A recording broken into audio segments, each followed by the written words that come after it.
নমস্কাৰ, মই কৰবিৰাজ।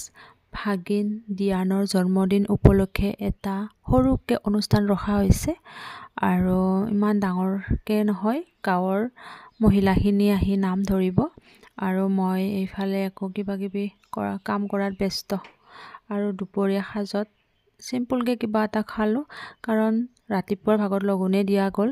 সেইকাৰণে ভাবিলোঁ দুপৰীয়া চিম্পুলকৈ কিবা এটা খাই ল'লোঁ। আৰু এইফালে বাৰ্থডে বৰ মাক পূৰা ব্যস্ততা বাঢ়িছে। এয়া পায়স বনাই আছে আৰু আমাৰ হাজবেণ্ডৰ চিষ্টাৰ হয়, পূৰা সকলোৱে কামত ব্যস্ত আৰু এইফালে পায়সো বনি আছে, হ'বই আৰু অকণমান পিছত।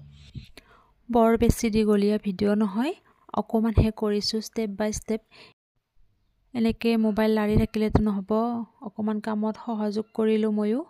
আৰু এইফালে আমি আকৌ বাৰ্থডে বয়ৰ কাৰণে পূৰা কেক কটা মুহূৰ্ত কেপচাৰ কৰিম। ইয়াতে আকৌ আমি কৰিছোঁ, এইবিলাক বেলুন আলালোঁ সৰুকৈ চিম্পুলকৈ, যিহেতু বাৰ্থডেটো। আৰু এনেকৈ আমি এতিয়া অকণমান কামত লাগি আছোঁ। মোৰ অকণমানি ভিডিঅ'টো আপোনালোকে শেষলৈ চাব। আৰু এইফালে পূৰা কামতে ব্যস্ত সকলো। এইফালে আকৌ চাহ লৈ গৈ আছে, তাতে নাম ধৰি আছিল, তাতে আকৌ চাহ দিব। এইফালে কেক কাটি আছে আৰু চলিকেইটা চাওকচোন, ইমান ফূৰ্তি লাগিছে।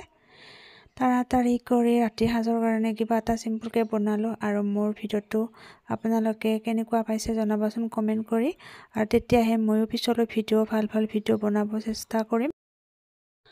ভিডিঅ'টি শেষলৈ চোৱাৰ বাবে আপোনালোকক মোৰ ফালৰ পৰা ধন্যবাদ।